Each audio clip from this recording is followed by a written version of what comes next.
Anime fans அனைவருக்கும் வணக்கம். இன்றைக்கி நம்ம ஸ்வாலட் ஸ்டார் எபிசோட் 220 தாங்க பார்க்க போகிறோம். போன எபிசோட் முடியும் போது நான் என்னங்க சொன்னேன், நம்ம ஹீரோ ஒரு தரமான சம்பவத்தை பண்ண போகிறான் அடுத்த எபிசோடில் அப்படின்னு சொன்னேன்னா இல்லையா? ஆனால் அந்த எக்ஸ்பெக்டேஷனை டோட்டலாக உடச்சி போட்டாங்க இவங்க. நான் எந்த ஒரு சம்பவத்தை மனசில் வச்சு சொன்னனோ அந்த சம்பவத்தை இந்த ஒரு எபிசோடில் காட்டவே இல்லை. ஏன் சீரீஸ்லேயே அந்த சம்பவம் வராதாமா? இந்த எபிசோடை நம்ம பார்க்கும்போதே அவங்க என்னென்ன விட்டாங்க அப்படிங்கிறத நான் சொல்லிட்டே வரேன். அவங்க அதை ஒமிட் பண்ணலைங்க, தனியாக ஒரு மூவியாக எடுக்க போகிறாங்களாம். இருந்தாலும் சீரீஸ்லேருந்து அது தனியாக எடுத்ததுனால சுவாரஸ்யம் அப்படிங்கிறது கொஞ்சம் கெட்டு போச்சு, வேறு எதுவும் இல்லை. சரி, இன்றைக்கி கதையை நம்ம பார்க்க ஆரம்பிக்கலாம். ஆக்சுவலாக அந்த ஒரிஜினல் ஸ்டார் அப்படிங்கிறது ஓப்பன் ஆச்சுல்ல, அந்த இடத்துக்கு நம்ம ஹீரோ மறுபடியும் போவாங்க. அங்கே போனதுக்கப்புறம் ஒரு மிகப்பெரிய சம்பவத்தை அவன் பண்ணியிருப்பான். அதை தான் இந்த இடத்துல விட்டுட்டாங்க. என்ன சம்பவம் பண்ணியிருப்பான் அப்படிங்கிறத ஷார்ட்டாக சொல்கிறேன். அதாவது அந்த 3 ரேஸ் இருக்குல்ல, நம்ம ஹியூமன் ரேஸ் இல்லாமல் மற்ற 3 ரேஸ், அவங்க என்ன பண்ணுறாங்க, இவனை சுற்று போடுறாங்க. ஒருத்தர் 2 பேர் கிடையாதுங்க, 6000 பேர் அவனை சுற்று போட்டிருப்பாங்க.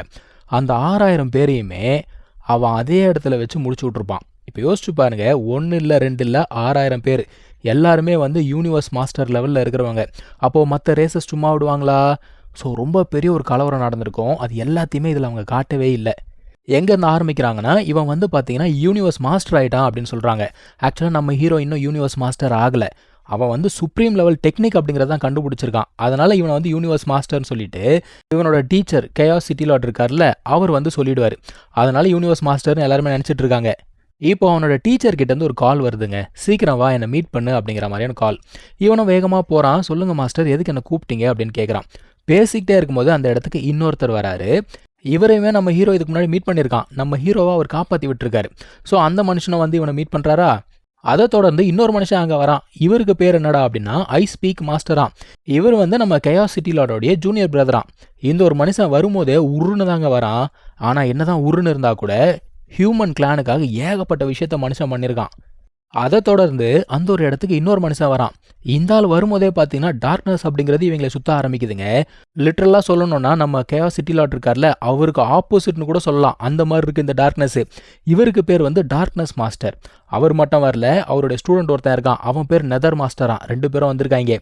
இங்கே வந்திருக்கவங்க எல்லாருமே ரொம்ப முக்கியமான ஆட்கள். அதாவது ஹியூமன் கிளானுக்கு இவங்கெல்லாம் பில்லர்ஸ் மாதிரி. எதுக்காக வந்திருக்காங்க? இப்போ தான் நம்ம சிட்டி லார்ட் பேசவே ஆரம்பிக்கிறாரு. எதுக்காக உன்னை இங்கே வர வச்சேன் தெரியுமா?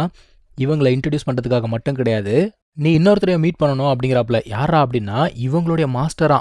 சரி வாங்க போவோம் அப்படின்னு சொல்லிட்டு போகிறாங்கப்பா.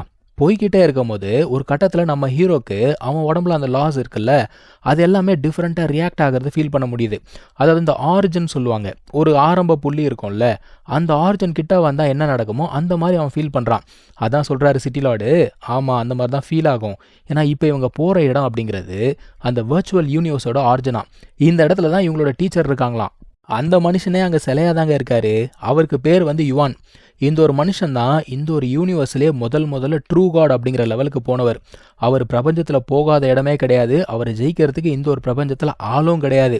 இந்த மனுஷன் இருக்கும்போது மனித குலம் அப்படிங்கிறது நல்லா தழைத்து ஓங்குச்சான். ஆக்சுவலாக இவரோட பீரியடில் தான் ஹியூமன் ரேஸ் ஸ்ட்ராங்காக இருக்குது. ஸோ இவர் தான் இந்த ஹியூமன் ரேஸ் இந்த அளவுக்கு ஸ்ட்ராங்காக இருக்கிறதுக்கு முக்கியமான ஒரு காரணமே. இவருடைய வேலையை தான் மற்ற ஆட்கள் எல்லாருமே தொடர்ந்து செஞ்சுக்கிட்டு இருக்காங்க. இப்போ எதுக்காக நம்ம ஹீரோ இங்கே கொண்டு வந்தாங்கன்னா, இவன் புதுசாக யூனிவர்ஸ் மாஸ்டர் ஆயிருக்கான்ல, அதுக்காக கூட்டு வந்திருக்காரு. ஸோ எல்லாருமே சேர்ந்து இவருக்கு நன்றிகள் அப்படிங்கிறத சொல்லி இவருக்கான மரியாதையை செலுத்துகிறாங்கப்பா. இதில் மெயின் விஷயமே, நம்ம ஹீரோ இன்னும் யூனிவர்ஸ் மாஸ்டர் ஆகலை. அது சிட்டி லார்டுக்கு நல்லாவே தெரியும். இப்போ அந்த இடத்துல கொஞ்ச நேரம் மௌனமாக இருக்காங்க.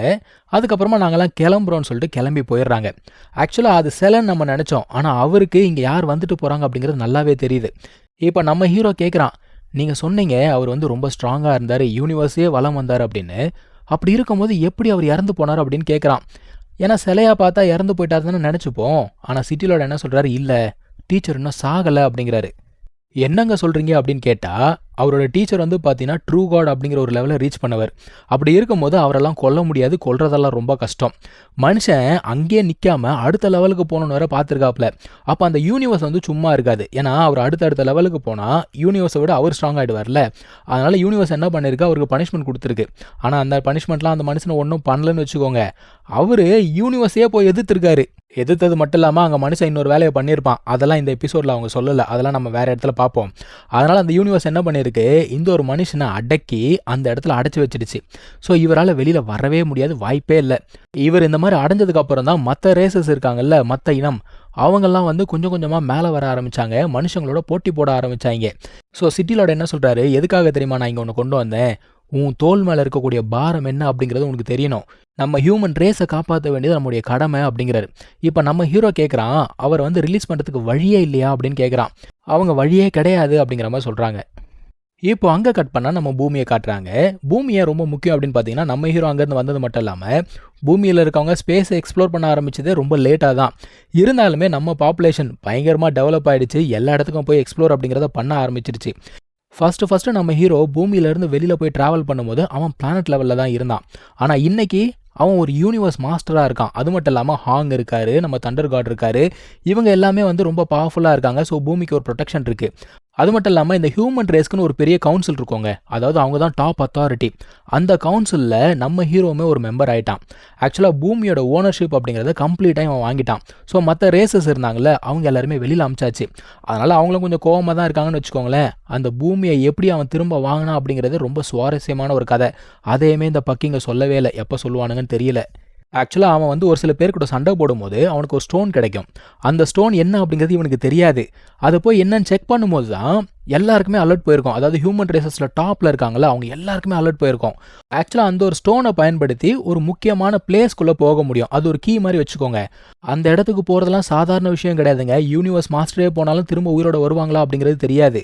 ஆனால் அங்கே போனால் கண்டிப்பாக ஒரு பெரிய ட்ரெஷர் கிடைக்கும். ஹியூமன் ரேஸ் கிட்ட ட்ரெஷர்ஸ் அப்படிங்கிறது அந்த அளவுக்கு இல்லை. அதனால் இவங்க என்ன பண்ணுவாங்க, இவங்ககிட்ட பேசி அந்த ஸ்டோனை வாங்கலான்னு பார்ப்பாங்க. இவன் அந்த ஸ்டோனுக்கு பதிலாக ஒன்றே ஒன்று தான் கேட்பான். என்ன தெரியுமா, எனக்கு என்னுடைய பூமி வேணும் அப்படின்னு கேட்பான். ஆனால் அவங்க தரமாட்டாங்க. அவங்க என்ன சொல்லுவாங்க, இந்த ஸ்டோன் முக்கியம்தான், ஆனால் இதை விட பூமி வந்து வேல்யூ அதிகம். அவன் என்னைக்கு நம்ம கூட சரிசமமாக இந்த ஒரு கவுன்சிலில் உட்காரானோ அன்னைக்கு அவனுக்கு நான் பூமியை கொடுத்துட்றேன்ற மாதிரி வாய் விட்டுருவாங்க. இவங்க எதிர்பார்க்காத விதமாக சீக்கிரமாகவே அந்த ஒரு கவுன்சிலில் அவன் மெம்பர் ஆகிடுவான். இவங்களுக்கு சரிசமமாக உட்காந்துருவான். ஸோ வேறு வழியே இல்லாமல் பூமி அவன் பேருக்கு மாற்றி கொடுத்துருவாங்க. இதெல்லாம் பாருங்கள், காட்டவே இல்லை. இப்போ இவன் என்ன பண்ணுறான், இவனோட விங்ஸ் இருக்கு இல்லையா, அந்த விங்ஸை செக் பண்ணி பார்க்குறான். ஏன்னா அவனுக்கு இன்னொரு பார்ட் அப்படிங்கிறது கிடச்சிருக்கும். ஸோ ரெண்டுத்தையும் வந்து கம்பைன் பண்ணியாச்சு. இதோட ஸ்ட்ரென்த் என்ன இருக்குது அப்படின்னு சொல்லிட்டு செக் பண்ணி பார்க்குறான். இதோட பவர் வந்து பயங்கரமாக இருக்குங்க. இந்த ரெண்டாவது விங்ஸ் அவனுக்கு எப்படி கிடச்சிது, அவன் போய் சண்டை போட்டுது, இதெல்லாம் கூட அவங்க காட்டலை. ஸோ இந்த ஒரு பவர் அவன் செக் பண்ணி பார்க்கும்போது அந்த பவர் எவ்வளோ தூரத்துக்கு போகுதுன்னு பார்த்துக்கோங்க. அது பாட்டுக்கு லைட் இயர்ஸை கடந்து போய்கிட்டே இருக்குது. அந்த லைட்டை பார்க்கும் போதே நம்ம ஆட்களுக்கு தெரியுது இது வந்து லோஃபங் தான் அப்படிங்கிறது. ஸோ இவன் என்ன பண்ணுறான் தெரியுமா, பவரை ரொம்ப கண்ட்ரோல் பண்ணி யூஸ் பண்ணுறான். இல்லைனா அங்கே இருக்க பிளானெட்டெல்லாம் பீஸாக போயிடுமா. அப்படி இருந்தாலும் எந்த ஒரு உயிருமே இல்லாத ஒரு பிளானட் மேலே செக் பண்ணி பார்க்குறான் இந்த அட்டாக்கை. பிளானட்டே பீஸாக போயிடுச்சுங்க. ஆக்சுவலாக இந்த ஒரு அட்டாக்கை யாராவது பார்த்தாங்கன்னா இவன் யூனிவர்ஸ் மாஸ்டர் இல்லை அப்படின்னு சொல்லிட்டு யாருமே சொல்கிறதுக்கு வாய்ப்பே கிடையாது. ஏன்னா அப்படி ஒரு சுப்ரீம் டெக்னிக்காக இருக்குது. இருந்தாலுமே இதில் முக்கியமான விஷயம், இந்த விங்ஸ் இன்னும் கம்ப்ளீட் ஆகலை. இதில் இன்னும் நிறைய காம்பனண்ட் வந்து மிஸ்ஸிங்காக இருக்குது. ஸோ அதெல்லாம் எப்போ கிடைக்கும் அப்படிங்கிறத பொறுமையாக பார்க்கலாம். இப்போது நம்ம ஹீரோக்கு ஒரு மெசேஜ் வருது. யார்கிட்ட இருந்துடா அப்படின்னு பார்த்தீங்கன்னா, இந்த ஆன்செஸ்ட்ரல் காட் இருக்காங்களே அவங்க கிட்ட இருந்து ஒரு மெசேஜ். இந்த மாதிரி யூனிவர்ஸ் ஆரிஜின் வந்து உனக்காக ஒரு டாஸ்க் வச்சிருக்கு, உன்னுடைய பதிலுக்காக வெயிட் பண்ணிக்கிட்டு இருக்கு, நீ என்ன வந்து டெம்பிளில் மீட் பண்ணு அப்படிங்கிற மாதிரி சொல்கிறாப்புல. ஓகேன்னு சொல்லிட்டு இவனுமே அந்த ஒரு இடத்துக்கு போகிறாங்க. ஆக்சுவலாக இந்த ஆன்செஸ்ட்ரல் காட் இருக்காங்களே இவங்க தான் வந்து யூனிவர்ஸோடைய கார்டியன்ஸு. ஸோ யூனிவர்ஸில் எந்த ஒரு பிரச்சனை வந்தாலுமே சரி இவங்க தான் இறங்கி போய் சண்டை போடுவாங்க. இப்போது நம்ம ஹீரோ போகிறாங்க. போயிட்டு எதுக்காக என்ன வர சொன்னீங்க அப்படின்னு கேட்குறான்.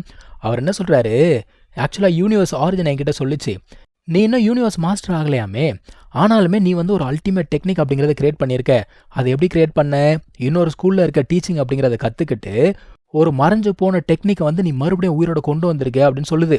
இவன் பார்க்குறான், ஆத்தாடி என்னடா எல்லா இன்ஃபர்மேஷனும் புட்டு வைக்கிறாங்க அப்படின்னு பார்க்குறான்.